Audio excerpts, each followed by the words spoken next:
Yes, thank you, James. So welcome, guys. It's a pleasure to be here today to talk about a subject that I'm so interested in. And oh, good to know. Thanks so much. And it's amazing to see so many people here from different places of the world.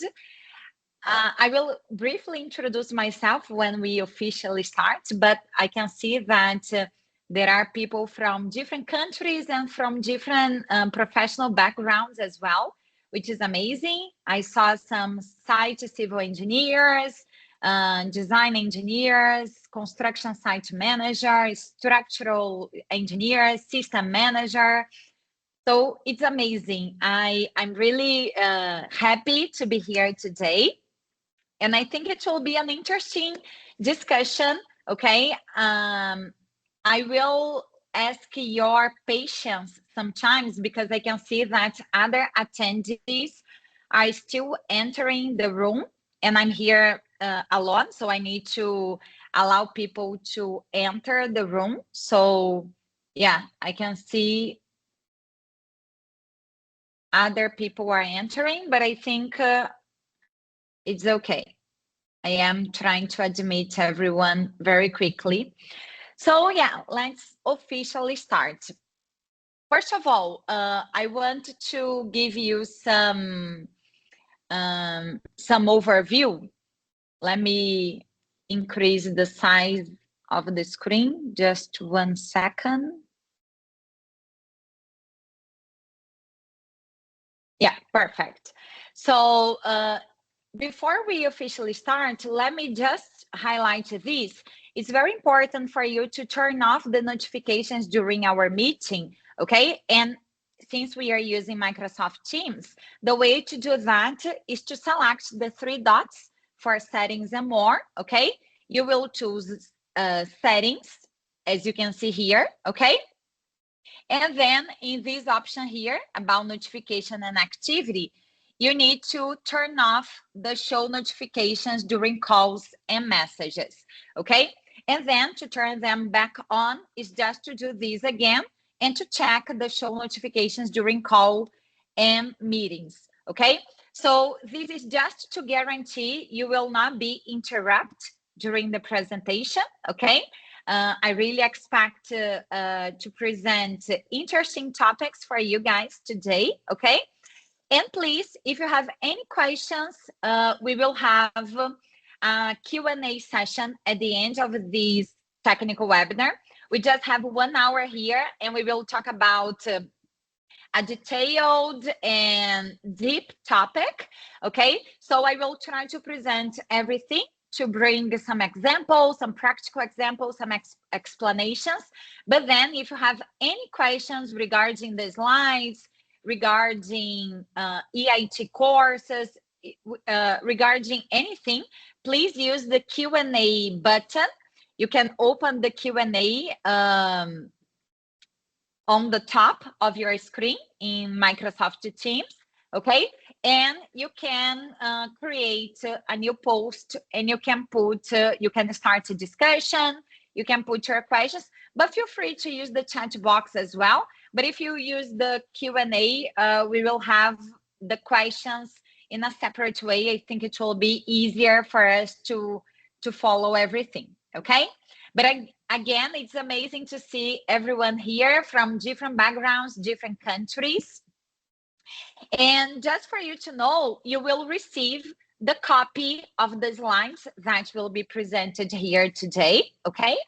And also the video recording. So everyone registered for this webinar will receive the copy of the PDF slides and the link to the video recording within the next 2 business days via email, okay? So please monitor your junk email folder, okay? Sometimes it can be the case, so check this.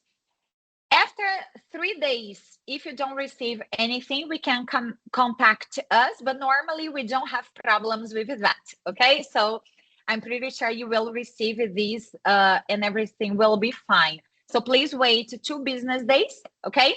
And check your email. And you will also receive the certificate of attendance. So let me accept the other people who are entering. So welcome everyone. And as I was saying, everyone will receive the slides, the video recording, and also a free digital certificate of attendance for the live attendees for the technical topic webinar, okay? So you will receive a QR code. Actually, I will put the link here at the end of this presentation. You will enter, this will be a form, a short form, okay? At the end of this session, I will provide that here on the chat box, okay? So you will be able to complete, and you will receive within the next 4 business days, you will receive a certificate of attendance, and you can use that. You can post that on LinkedIn. You can use that in your CV. So feel free to use the certificate, okay? So let me continue. And guys, before we officially start the technical discussion, I think this technical webinar provided by EIT is an amazing opportunity for you to know a little bit more about our courses and about our college, okay? So let me talk a little bit about that very quickly. And of course, if you have more questions, you can ask, and we can also reach out after this technical webinar as well, okay? But just for you to understand, here we are talking about the Engineering College of Technology and also the Engineering Institute of Technology, okay? In our courses, we focus exclusively on engineering and technology. So we offer several specialized courses for high demand industries. I will give you some examples. I deliver some higher education courses, some VET courses as well, okay? And there are many other lectures, and they are always specialists in engineering, in technology, in their domains, okay? And our courses are built by global experts and delivered by experienced engineers. So this is not just my approach. Actually, this is the approach of the whole college. We are very focused on hands-on experience, practical job-ready skills, okay? Our courses are globally recognized, okay? So if you decide to enroll a course at EIT, you will have the diploma, the certificate, which is recognized worldwide, okay?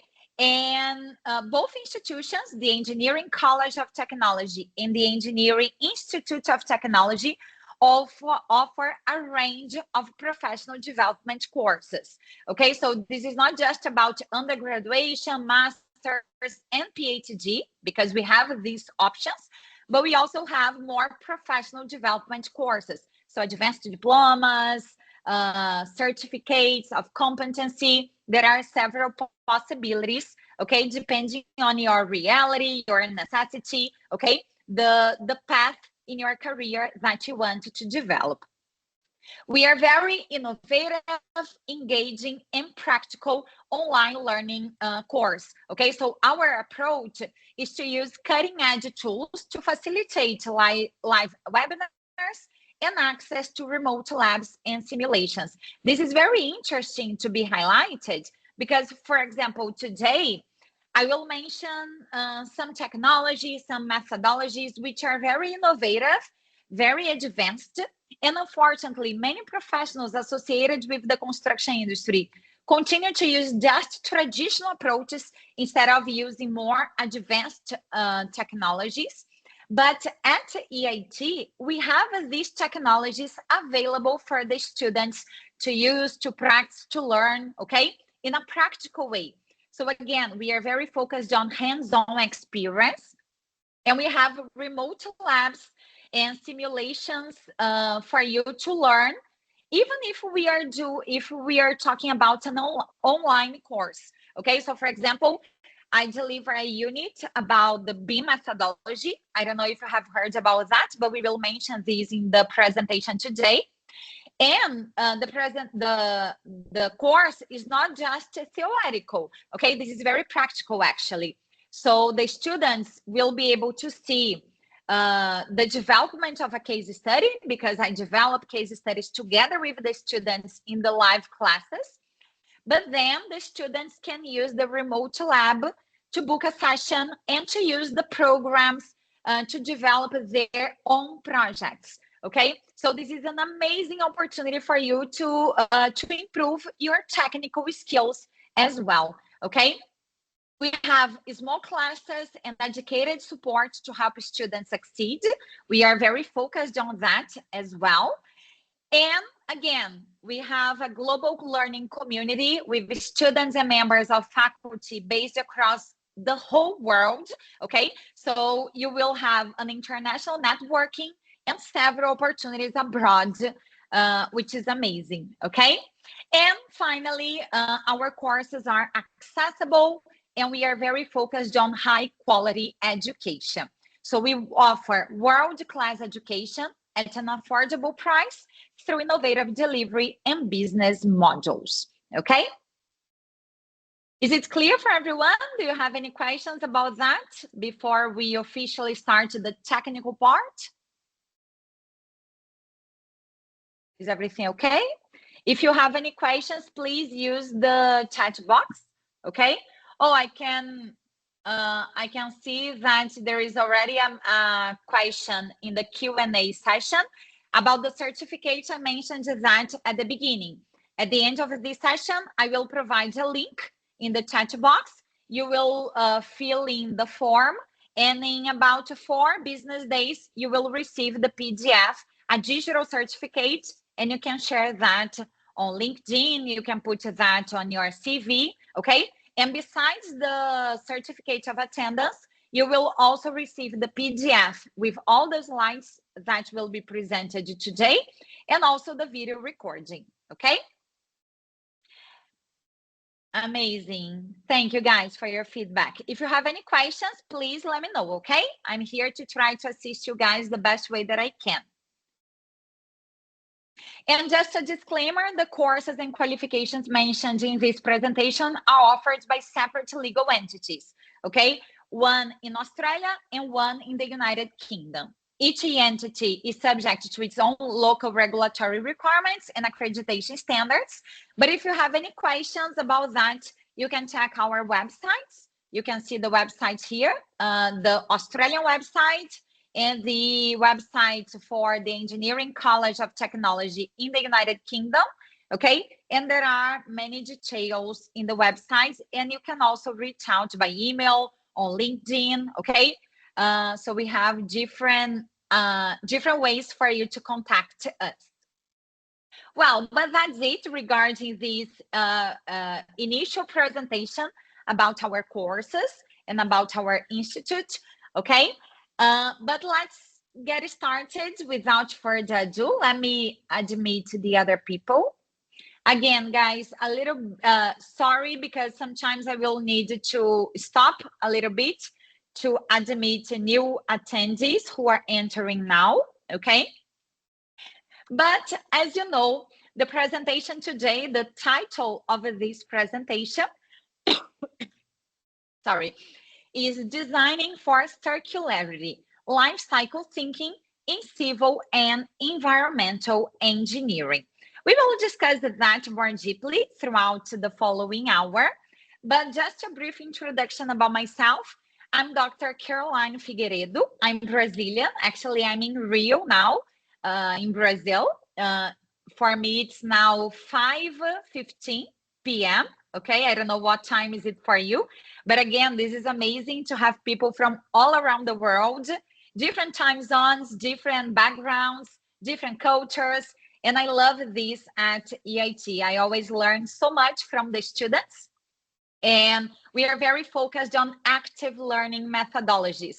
So the idea is not for me to be here just to talk, but I also want to hear from you guys, your expertise, your examples, your practical projects, Okay, it's amazing to have this kind of discussion. Of course, today, this is not a whole course. This is just 1 hour webinar. Okay. Oh my goodness, 2 a.m. in Nepal. So thanks so much for being here. You are so brave. Thanks so much. Oh, 11:15 p.m., 10 p.m. Okay, so very late for almost everyone. But again, thanks so much for your attendance. I really appreciate that. And I will try to do my best to give you guys interesting topics to be discussed here today, okay?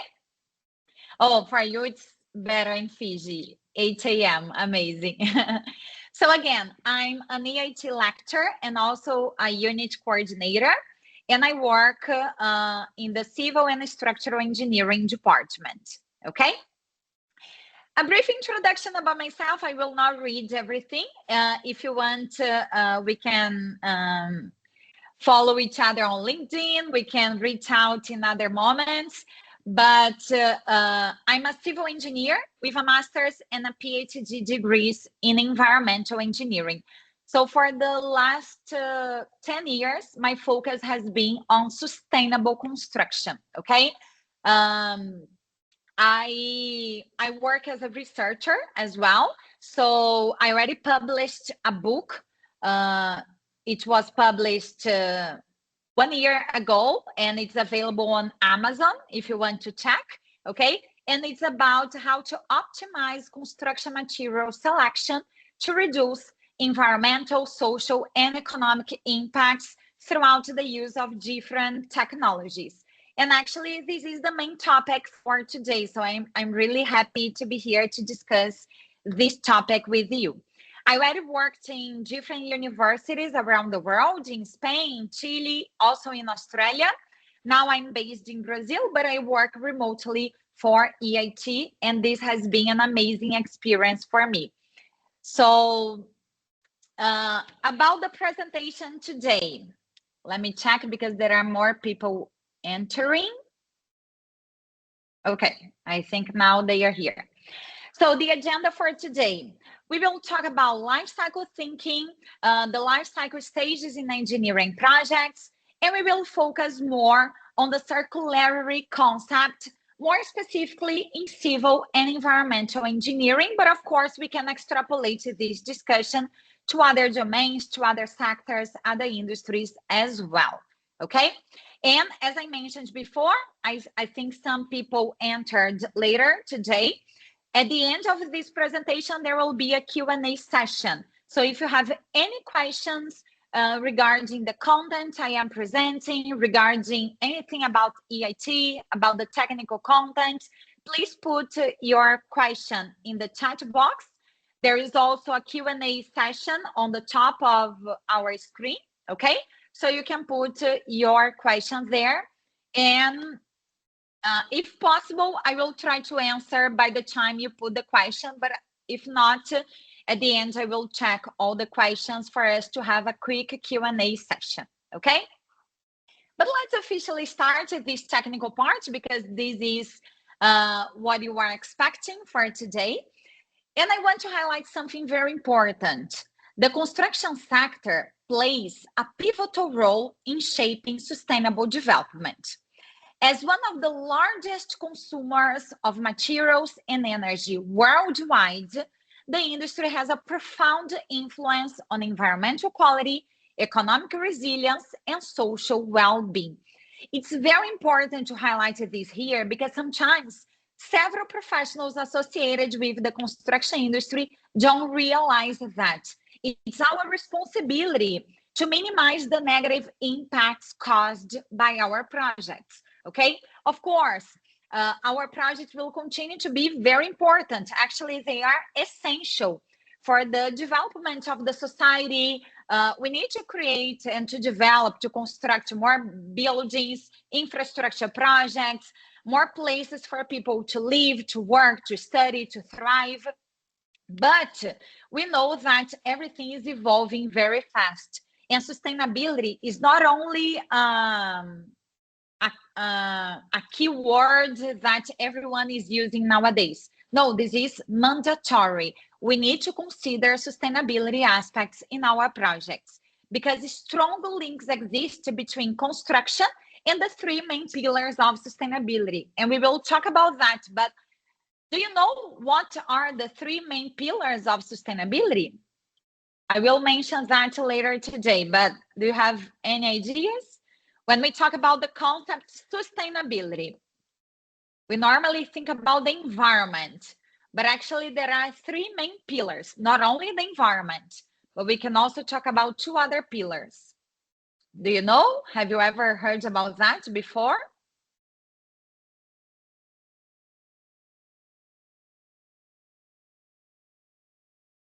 So I will show you in the following. Oh, amazing. Yes, you are totally right. So social, economic, and environmental aspects. We need to consider these together. We need to find a balancing approach to guarantee our construction project is really sustainable, okay?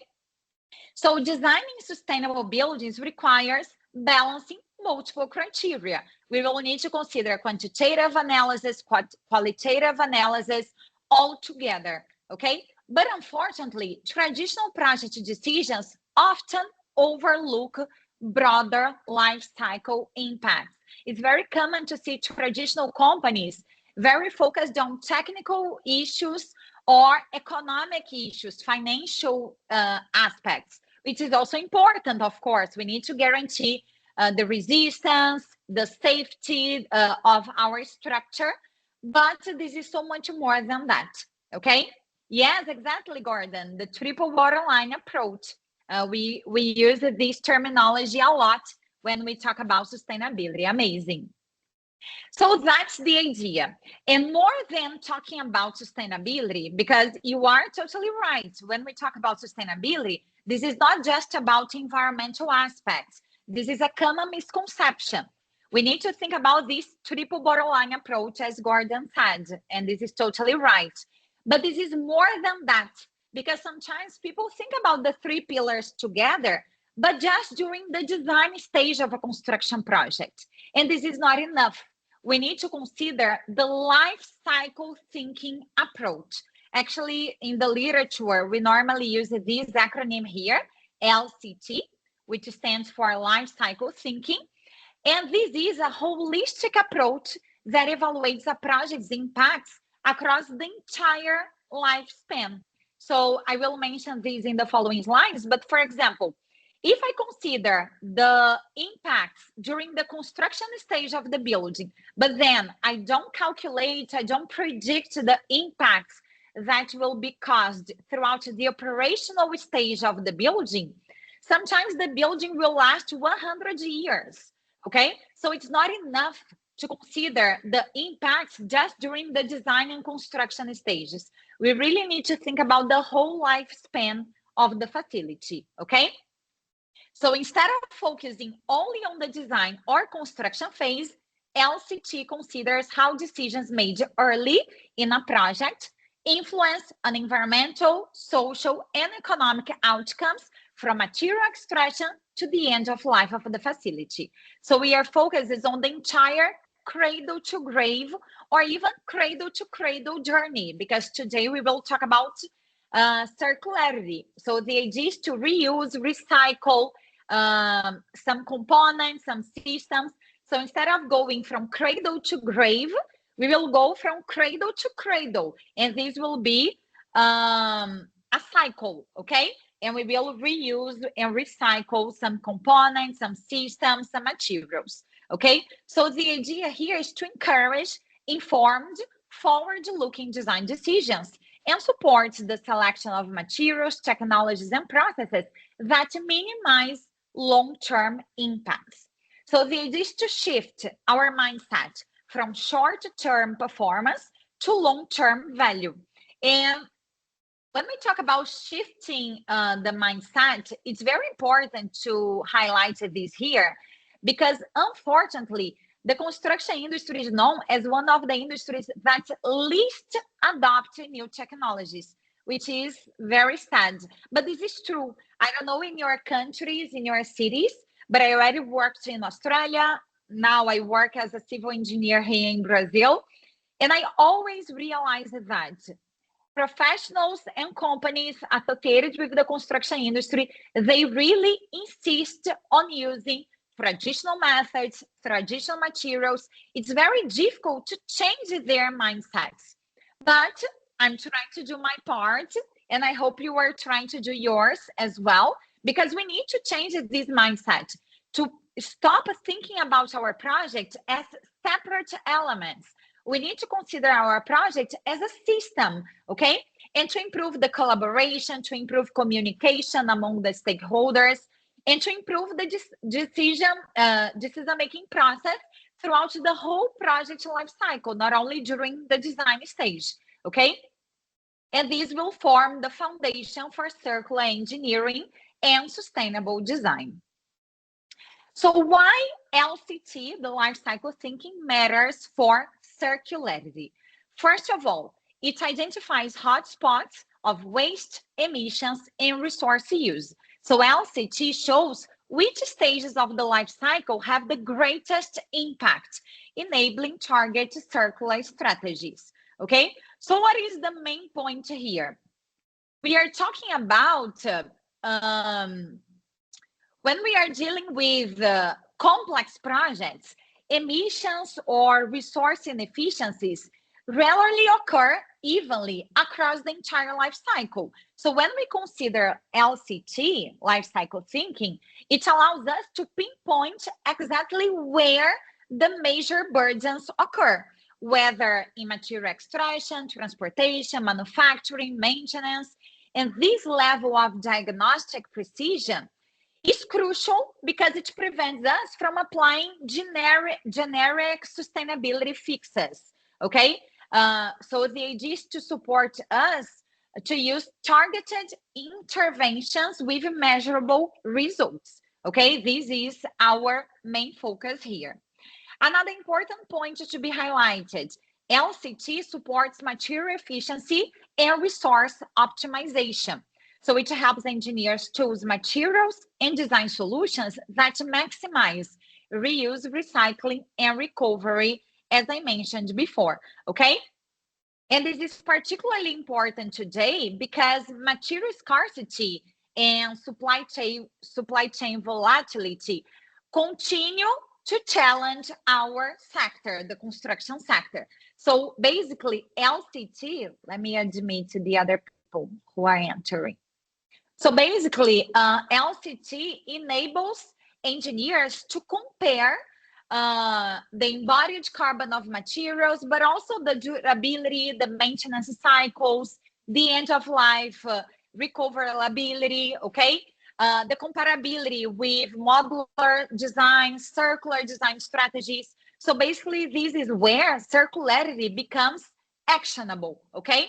We are using informed material selection rather than intuition or some conventions or something like that, okay? Another important point, just 1 second because more people are entering. So another point, it also enables long-term decision-making rather than short-term optimization. As I mentioned before, to think about the whole life cycle. So circularity requires thinking beyond initial costs to consider durability, adaptability, maintenance, end-of-life pathways, and so on, okay? Because we know that traditional value engineering tends to prioritize short-term cost savings, and this is often at the expense of resilience and adaptability. So when we talk about life cycle thinking, we are shifting this conversation, okay? Because LCT allows us to quantitatively justify decisions that reduce operational costs, that extend the service life, that minimize future retrofit burdens, okay? So this means we can defend long-term value decisions using data, okay? So we are talking about informed decision-making processes rather than relying solely on some narratives, some arguments that sometimes you don't know where it started, okay? It also reduces environmental impacts while improving resilience, which is amazing, okay? So circular projects perform better over time, using fewer resources, generating less waste, and adapting more easily to changing needs. And finally, it strengthens the link between design, construction, and the end-of-life recovery. And this connection throughout the whole building life cycle is very important. So LCT ensures that reuse and recycling potential are considered from the very beginning, not retrofitted later, okay? And this is also very important because in practice, this is where many projects fall short, because end-of-life planning is still afterthought in conventional design. And when we use LCT, it ensures that the potential for reuse, remanufacturing, recycling is embedded from the beginning, okay? So writing the architectural, structural, mechanical decisions since the early design stages. And this approach empowers us to transform buildings and infrastructure projects from linear resource sinks into material banks, okay? So the idea is to retain value across multiple life cycles, okay? Is it clear for everyone? Can I continue? I can see that more people are entering. I hope you will be able to follow the discussion. But as I mentioned before, everyone will receive the PDF with the slides and also the video recording besides the certificate of attendance, okay? So regarding the life cycle stages in engineering, this is very important to be highlighted because we are talking about considering the whole life cycle of the project, but we are talking about engineering. So we are talking about challenging projects, okay? So which are the stages that we should consider in our sustainability analysis? First of all, raw material extraction and sourcing. So we will consider mining, harvesting, recovering materials needed for manufacturing. So as you can see here, we are talking about analyzing the materials, the components since the beginning, since the raw material extraction and sourcing.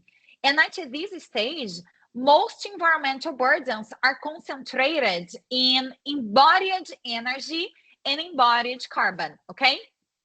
So the experts know how dramatically extraction and refining processes vary across materials. So we can talk about steel, concrete, aluminum, timber, composites. It will vary a lot depending on the material. And when we talk about, for example, a residential building, there will be all these materials all together in the same project. So that's why it's very complicated when we talk about life cycle thinking, sustainability analysis. This is more straightforward. I will not say it will be easier, but it's more straightforward. If we are talking about analyzing, I don't know, a cell phone, because it's like a small component, a small facility, a small element with a list of materials that were used to create the cell phone or to create a car, for example. Of course, this can be comprehensive, this can be complicated. But at the end of the day, when we compare this with a bridge, a dam, a commercial building, the list of material will be so much bigger and so much more extensive and more complicated. So depending on the materials, the extraction and refining processes can vary a lot, okay? And also, early choices will cascade into long-term impacts. So this is also where responsible sourcing, certification schemes, supply chain transparency play a significant role in supporting circular procurement strategies. And many people, many professionals don't think about raw material extraction and sourcing, but this is so important, okay? Then we can also talk about manufacturing and prefabrication. So basically, processing materials into components, assemblies, or modular elements, okay? And this is where design decisions are locked in. So the level of automation, the waste reduction techniques, modularity, if we are using off-site fabrication methods or not, all of these points will influence the circular outcomes. So for example, if we use prefabrication, it can significantly reduce the waste streams, but only if components are designed for reuse, for disassembly, okay? So basically, we need to consider several criteria here as well.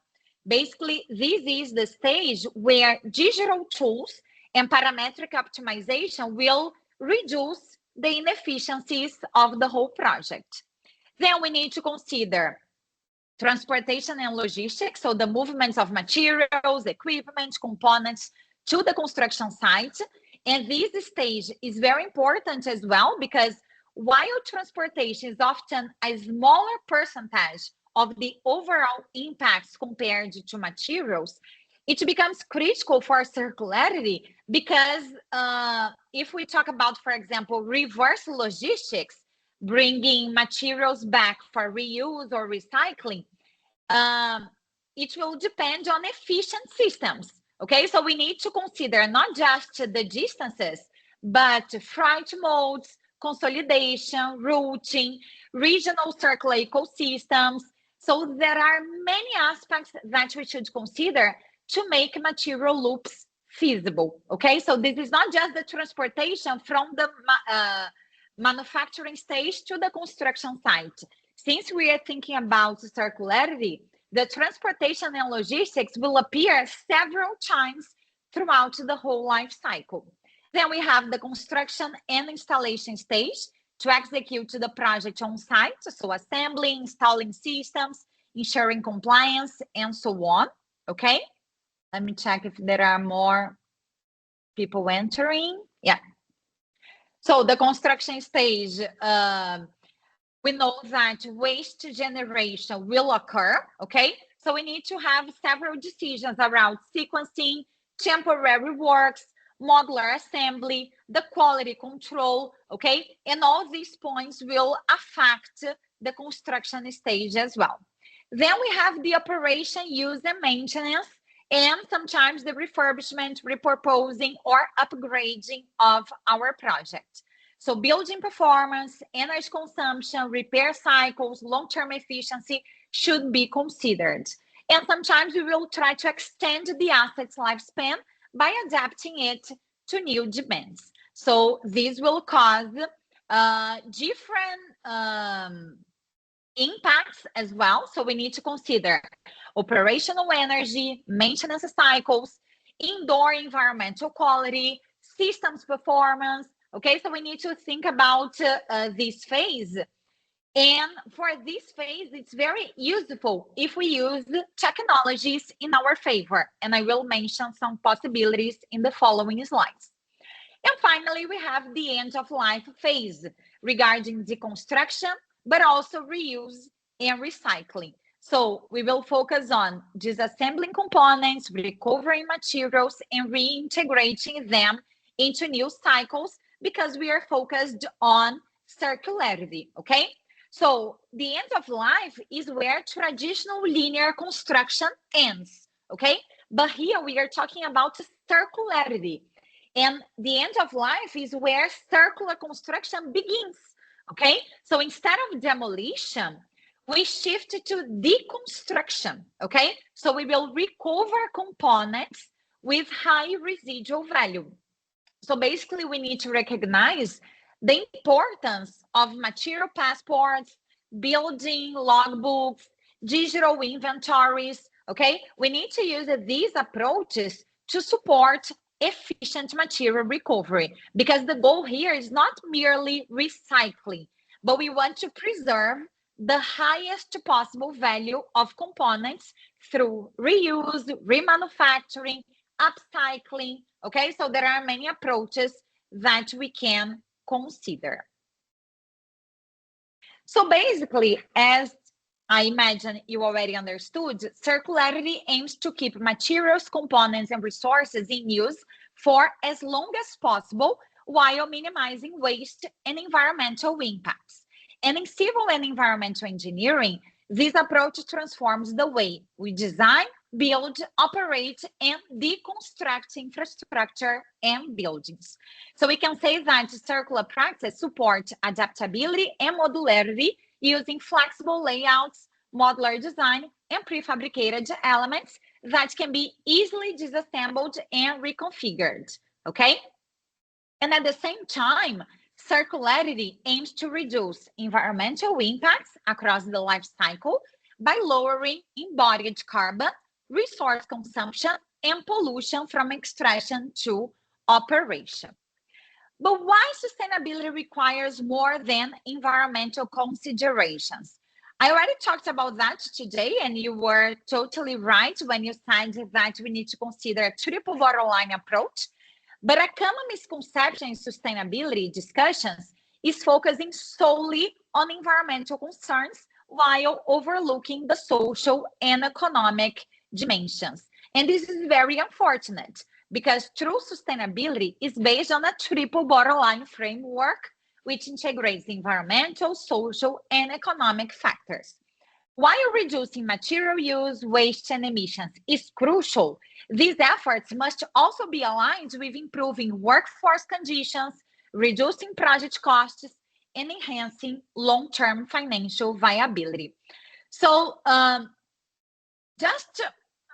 me just give you a very simple and practical example of why focusing only on environmental aspects can actually create new problems instead of solving them, okay? And unfortunately, we know that this happens in the construction industry. So imagine, for example, a project or a project team who chooses a low carbon, highly sustainable material. This is amazing. For example, let's say they chose to use an innovative bio-based composite for facade panels, for example, okay? If we consider these projects from an environmental perspective, it performs extremely well, okay? We will have low embodied carbon, renewable raw sources, excellent thermal performance because we are using bio-based composite for facades, okay? But if the team doesn't consider the economic and social dimensions, many issues can appear, okay? For example, sometimes this material will require specialized installation skills that the local workforce doesn't have. So it will mean importing labor or running extensive training programs, which can be a complicated situation depending on the project, depending on the company. This can also increase the project costs and will delay the construction, so it will affect the economic viability of the project. And because spare parts or replacements will not be available regionally, maintenance will become expensive and slow, okay? So we are reducing the long-term resilience. We can also think about the end of life, because if we don't have the material being locally processed or recycled at the end of life, it will undermine circularity, even though it looked sustainable on paper at the beginning, okay? So despite having excellent environmental performance, when we think about the design stage, we will see that the solution becomes unsustainable in practice because it doesn't align with local economic capacity, with supply chain readiness, with the workforce capability in our local community, okay? So this is exactly why we need to look at sustainability in a holistic way, okay? Considering the triple bottom line approach, as you guys mentioned. So these are the three main pillars of sustainability: profit, people, and planet, or economy, society, and the environment, okay? And when we talk about analyzing the environmental impacts, social impacts, and economic impacts of a project, we can use the life cycle sustainability assessment methodology. I use this methodology a lot in my own my own projects here in Brazil, okay? And basically, this methodology has emerged as a comprehensive approach to evaluating products, methods, and services. So pay attention to that. This methodology was not created specifically for the construction industry. We can use that in any domain for any kinds of product, method, or service. But in the construction industry, this has been used a lot worldwide, and this can assist us a lot in improving our decision-making process. So basically, we can say that LCSA, the Life Cycle Sustainability Assessment, will be split into 3 different parts. LCA, which is the environmental part, so we will focus on the environmental impact. The Social Life Cycle Assessment, or SLCA, evaluating the social implications like worker safety, labor conditions, community benefits, and so on. And the Life Cycle Costing, or LCC, assessing the economic feasibility by analyzing initial costs, operational expenses, long-term financial performance, and so on. So that's the idea. We will sum up LCA, LCC, and social LCA to achieve the life cycle sustainability assessment, okay? Just for you to know, there is an ISO standard. So this is standardized, this methodology. The ISO is numbered 14040, okay?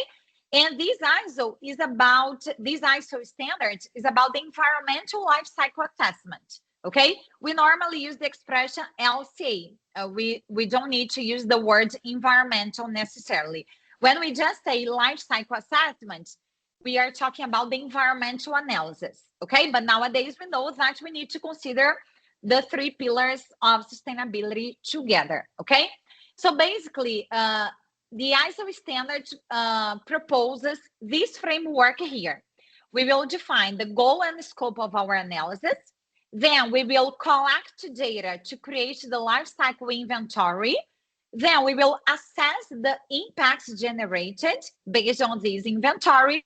And then we will have the interpretation phase to analyze the outcomes of the project and to improve our decisions, okay? So this is a figure that I created. You have the source here. This is a chapter of a book that I published in 2023, okay, about that. And basically, that's the idea. We will have the goal and scope definition, life cycle inventory, life cycle assessment, and the interpretation phase, as you can see, will be transversal, okay? Because depending on the complexity of the project, sometimes we will need to change some decisions over time, okay? And we will always continue to interpret our data, okay? Here we can see the life cycle of a conventional building and a modular building. Just for you to understand that the system and the stages that we need to analyze will vary depending on the type of project we are creating. So here, for example, in a conventional building, we will have the design stage, then the construction on site, the occupancy, and the end of life of the building. In a modular building, we will have the material production, the design, but then we will have the module fabrication, the transport to the construction site. There will be the assembly on site, the occupancy, and end of life. So each project is unique. Depending on the analysis, sometimes we will create a system boundary and we will not analyze all the stages. Of course, the most interesting scenario will be to analyze all the stages from cradle to cradle, as I mentioned before, because here we are considering circularity.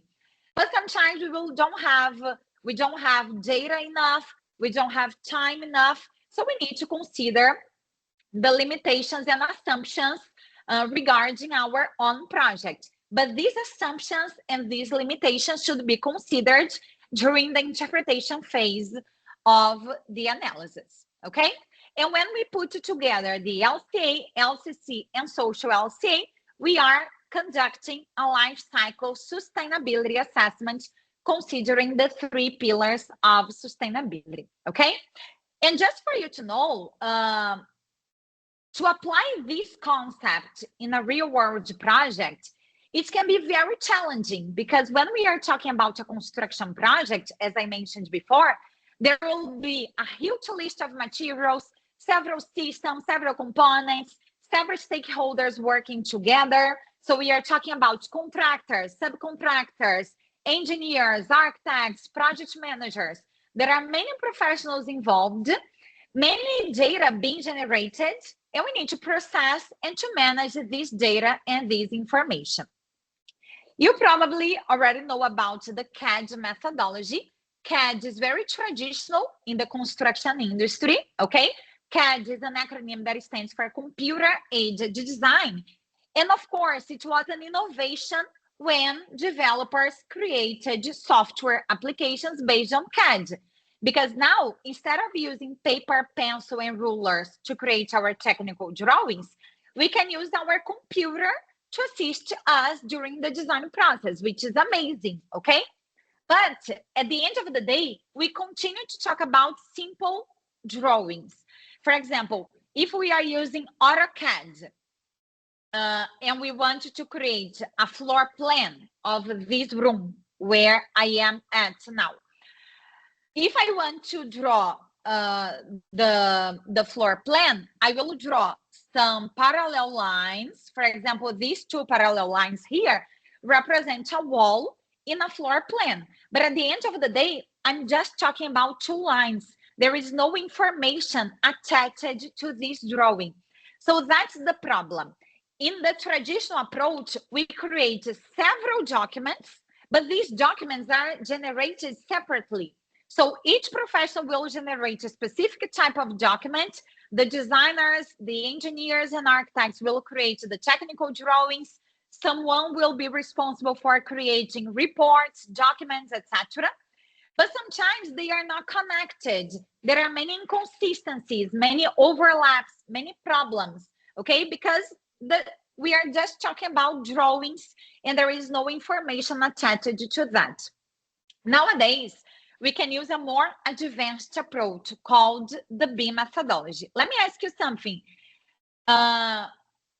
Who here already used the BIM methodology in your own projects? Have you ever heard about this methodology? I already delivered technical webinars about BIM, but I don't know if you were here. So if you want, you can check the previous webinars and you will find the video recording of this previous technical webinar, okay, provided by EIT as well, about the BIM methodology, if you are interested in learning more about that. And we also have different types of courses at EIT using the BIM methodology, okay? But just for you to understand the difference, when we talk about CAD, if we are creating architecture, engineering, installation design, you will develop the technical drawing by using points and lines. So you need to create each point and line individually until you have all the necessary elements for your project at the final level. When we talk about the BIM methodology, this is different. BIM stands for Building Information Modeling. So information is the core of this methodology. So when developing BIM projects, a 3D digital model of the building will be created containing all necessary information for graphic expression, constructive analysis, materials takeoff, costs, deadlines, and anything else relevant to the project. I always like to mention to my students that here, for example, we have the comparison of a technical drawing created in a CAD program. In this case, it was AutoCAD, which is very popular in the construction industry. And the other image is about the use of BIM. So what is the difference? Here, when I click on a wall in my 3D module, this wall is actually a database because I can integrate data and information within this wall. Okay, so I can put information about the layers, about the materials to be used, the environmental impacts, the social impacts, the costs, etc. Okay, so basically BIM, or Building Information Modeling, is one of the most promising developments in the architecture, engineering, and construction industries. With BIM technology, one or more accurate virtual models of a building are constructed digitally. And this is the main point. We are not just creating a 3D model that is a visual representation of the facility.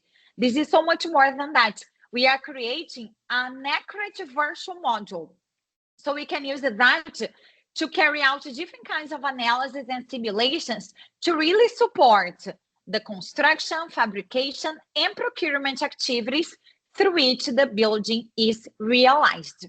So we can use the BIM methodology throughout the whole project lifecycle, which is totally related to the discussion that we are having today about the lifecycle thinking and circularity in civil and environmental engineering. So we can use the BIM methodology for planning. So we will inform project planning by combining reality capture and real-world data to generate context 3D models of the existing built and natural environment.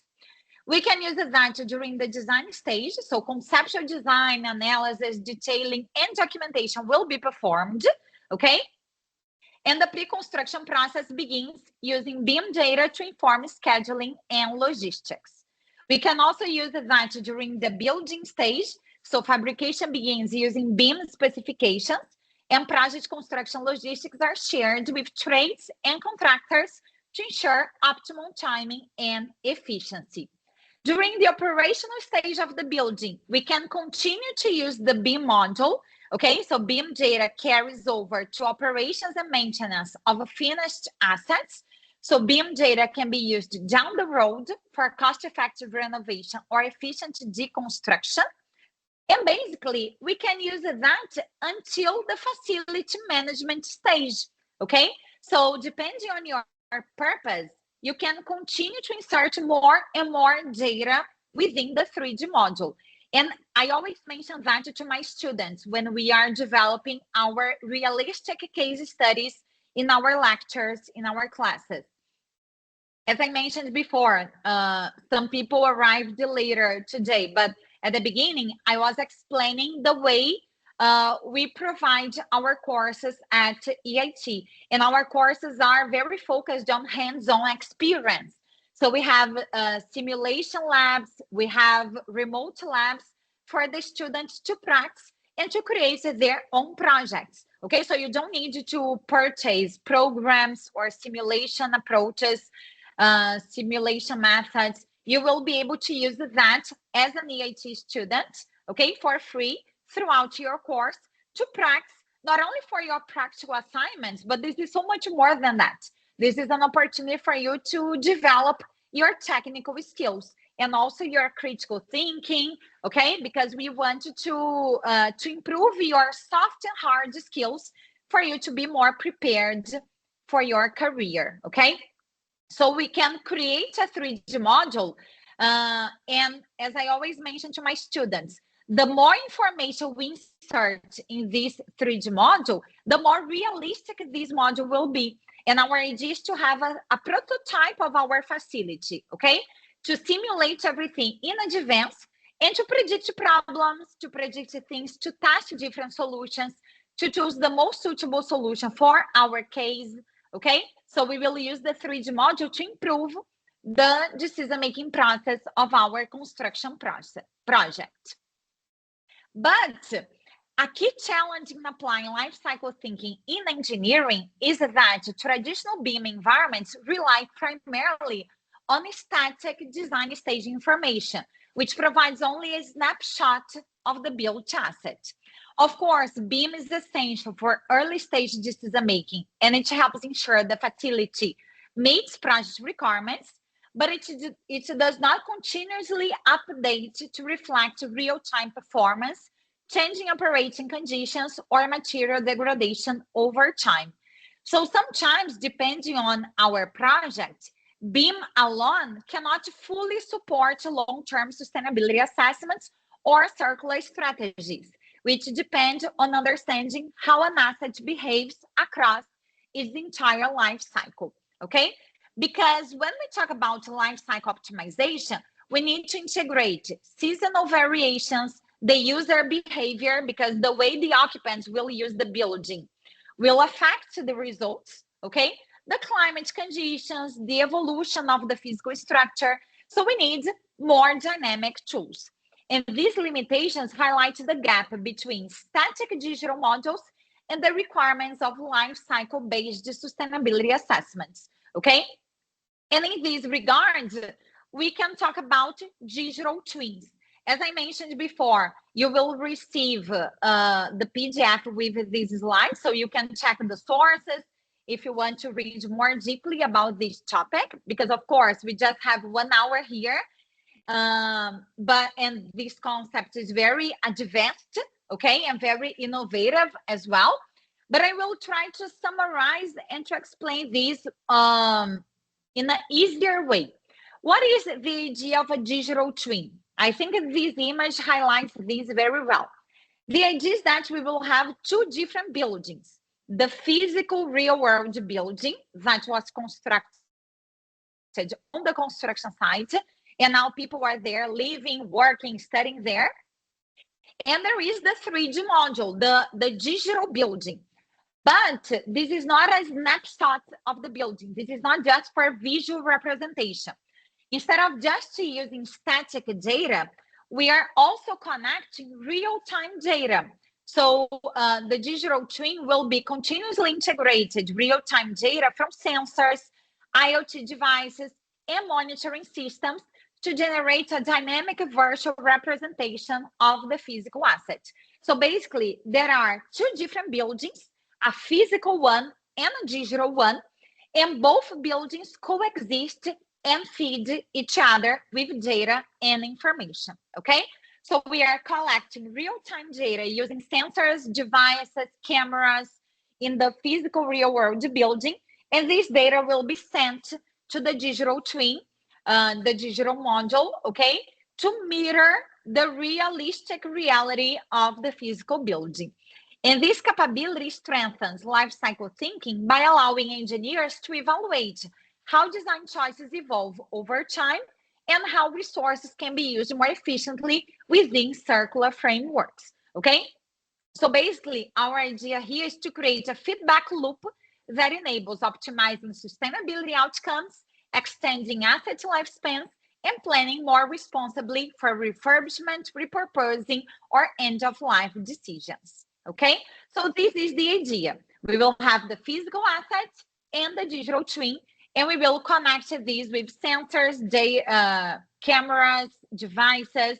We will have an IoT platform to process and analyze this data, okay? And we will create this feedback or intervention flow. So to create a digital twin, we can start from a BIM module, a 3D module with data, documentation, 3D design, and we will integrate this with real-time operational or big data, okay? Also, we will use machine learning algorithms to integrate this data and to focus on data analytics. And basically, we are creating a digital twin of the facility for the improvement of building operation, for predictive maintenance, what-if analysis, and so on.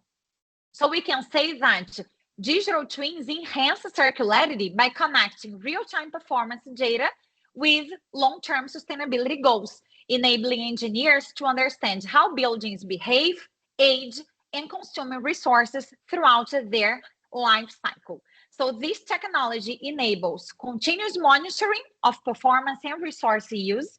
It supports predictive maintenance and lifespan extension. It provides accurate data for refurbishment and repurposing. It improves end-of-life decision-making. It integrates with circular design workflows. And ultimately, it enhances scenario simulation and optimization. So just for us to conclude this discussion, and I will open the Q&A session if you have any questions regarding this topic.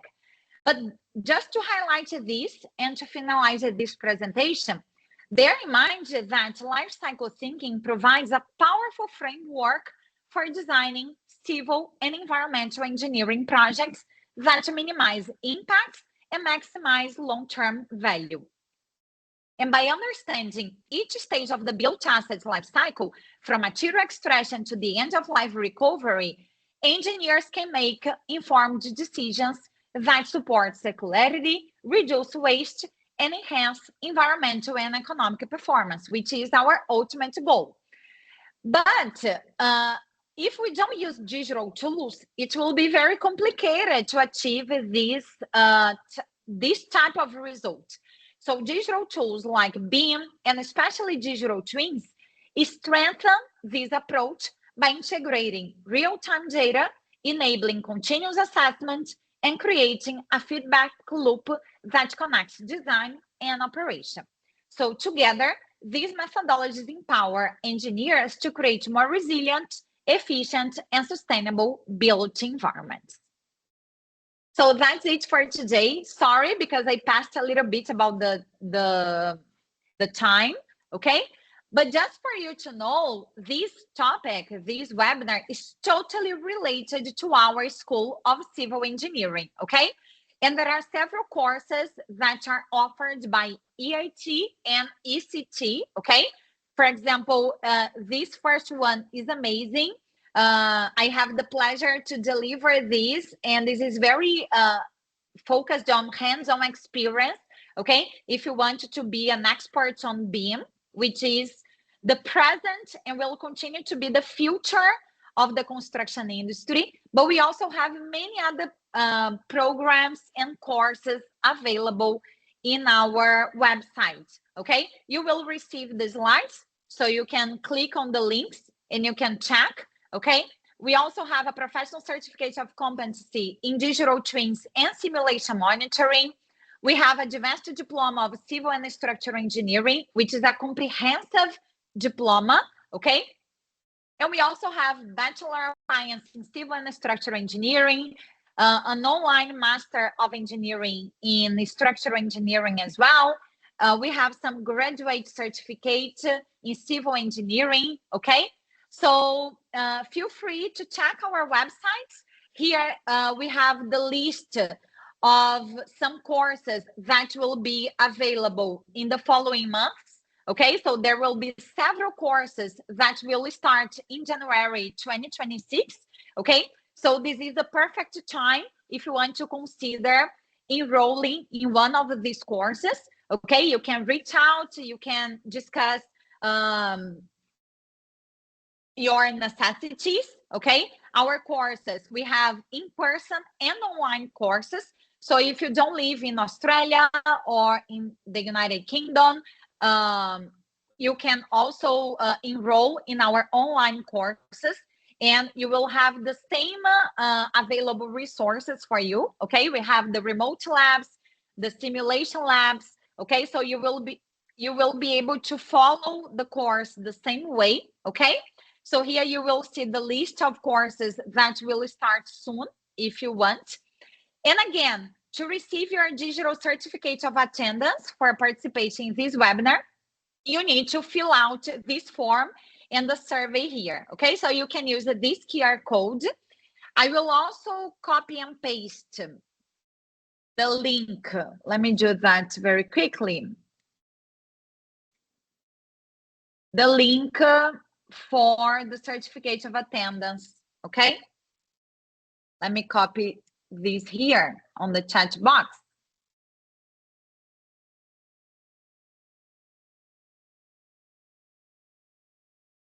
So this will be here.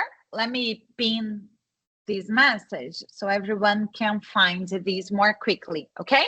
So just click on this link or use the QR code, okay? And in about 4 business days, you will receive the certificate of attendance, and you can use that in your CV. You can post that on LinkedIn, okay? And it will be a pleasure to continue to discuss this topic with you in our social media, and if you want, in our future courses as well, okay? So do you have any questions, guys? Let me see this message here. If I'm to design a sustainable apartment, what sustainable engineering principles must I consider? And I put in my apartment during the design stage so that I can achieve its sustainability at the design stage and the further in the real life construction. Okay, great question. Again, as I mentioned before, each project is unique, okay? So I cannot give you a list of approaches and techniques to be used very specifically, okay? Because depending on the project,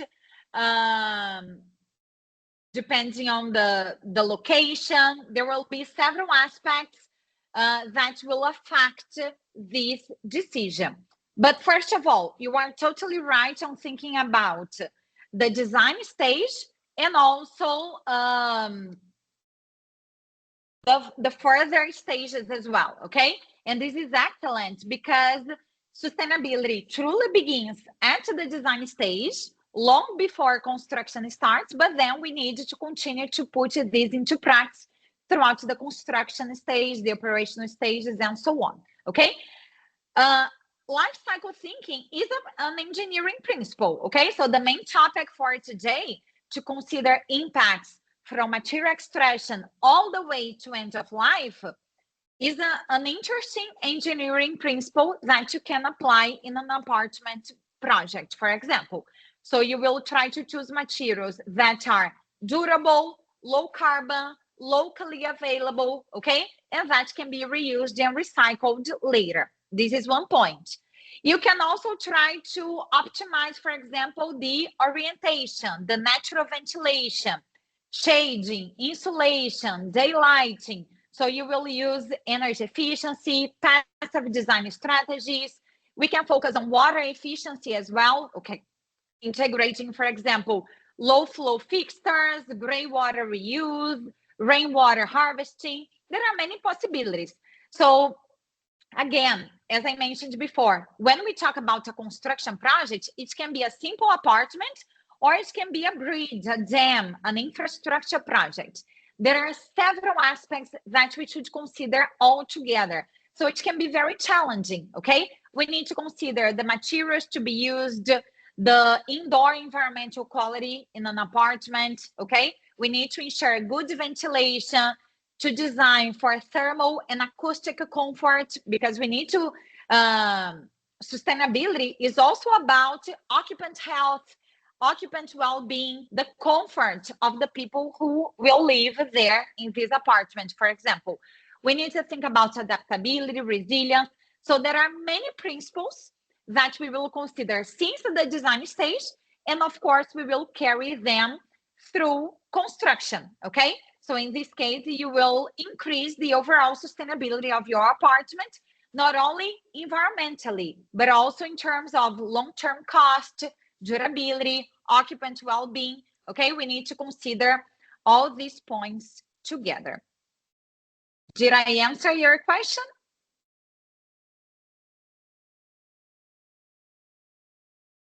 Is it clear? How about you guys? Do you have any more questions? Okay, now I saw that there are some questions in the Q&A session. Sorry. Great presentation. Well, thank you for your feedback. I really appreciated that. Questions. 1. Are concepts such as nature-based solutions and biochemistry principles incorporated into LCT program or course delivered by EIT? Number 2, for someone interested in pursuing a master's that incorporates LCT principles, what pathways would you recommend? Are there any short licensing courses or other accredited training courses you would recommend? What are some barriers to transitioning from linear project cycle thinking to life cycle thinking within organizations? And how does this shift affect project management principles? Great questions. Thank you so much for your questions and for your attendance as well. I really appreciate that. First of all, regarding the courses at EIT, I know many of the courses that are available, but of course, I only deliver some of them. There are many other amazing lectures at EIT, but this is not part of my course specifically, okay? My courses are not exclusively dedicated to nature-based solutions But we mentioned this, but this is not the whole point, okay? But these principles will be behind all these approaches. When we think about systems thinking, we have a graduate certificate that will finish now, and another graduate course will start in January, I think. And this is all about systems thinking, okay? So this is about project management in a systemic way for the construction industry. And we mentioned different aspects throughout this course. We discussed resilience, we discussed material efficiency, passive design strategies, low impact engineering, okay? So all these topics are very aligned with life cycle thinking, and they are embedded throughout the units in sustainability, construction management, digital engineering, okay? But if you want more details, you can find the courses outlines in our websites. All our courses will have a page specifically dedicated to present the course outline, so you can check what you can expect, and you can always reach out to check our courses, okay? So you can send us a message by email. You can also reach out on LinkedIn, okay? And our marketing team will answer you promptly, okay, to explain everything. But EIT is expanding a lot into ecological engineering, sustainable engineering, and this is amazing, okay, because this is already the present and will continue to be the future of our industry. Regarding the pathways, if you are looking to pursue a master's that incorporates LCT principles, I would recommend programs related to sustainable construction, energy efficiency, circular economy engineering. There are some possibilities at EIT as well, okay? And of course, depending on the master's thesis you want to focus on, you will research a lot about one specific topic, okay? But bear in mind that our courses are ISO aligned, okay? So we are very focused on innovative approaches like LCA. We use different software applications in our courses, okay? So besides the master's course, sometimes these short programs that we have available at EIT can be very helpful for building applied skills before committing to a full master's degree if you want, okay? And your final question, let me check, about barriers to moving from linear project thinking to line cycle thinking. Okay, so actually this is a major challenge for organizations, okay, because there are several barriers. We can talk about the organizational culture. In my opinion, this is the main point, because many teams are still used to traditional short-term decision-making focused on initial capital cost rather than the long-term value. So sometimes it's complicated to convince people to change their mindset. But another point is about data and information gaps, because when we talk about life cycle thinking, it requires reliable data across materials, supply chains, building performance, and unfortunately, many organizations don't have yet the digital infrastructure or the data governance needed to do that, okay? And there are many other points. We can talk about the fragmentation, which is very common in the construction industry, okay? Sometimes design, construction, operation, end of life, they are often managed by different stakeholders and with limited communication among them. So when we talk about life cycle thinking, it requires breaking down these silos and to improve the communication, the integration among everyone, okay? So we need to change our project management approach from a deliver the asset mindset to deliver the performance and deliver the long-term value mindset, okay? So we need to guarantee the collaboration, we need to monitor the performance, We need to plan for long-term maintenance, okay? And in my opinion, I always mention that to my students. Our focus is to transform our decision-making process into a data-driven process. So this should be an informed decision-making process based on realistic data. And to do that, we need to collect data since the beginning. And of course, we need to use digital tools to assist us in centralizing this data and carrying out different kinds of analysis and simulations to test different possibilities and to really improve our decisions throughout the whole project lifecycle, okay? I also want to ask, how do we get the practical hands-on experience since we are distance apart? Okay, so as I mentioned before, for example, I'm in Rio, in Brazil, and I deliver some lectures to students who are in Australia, for example. And I will share my screen. I will create the, I am mentioning my course, okay? But of course, there are different courses available at EIT and different lectures as well, but everyone is very focused on hands-on experience. So there are two important points.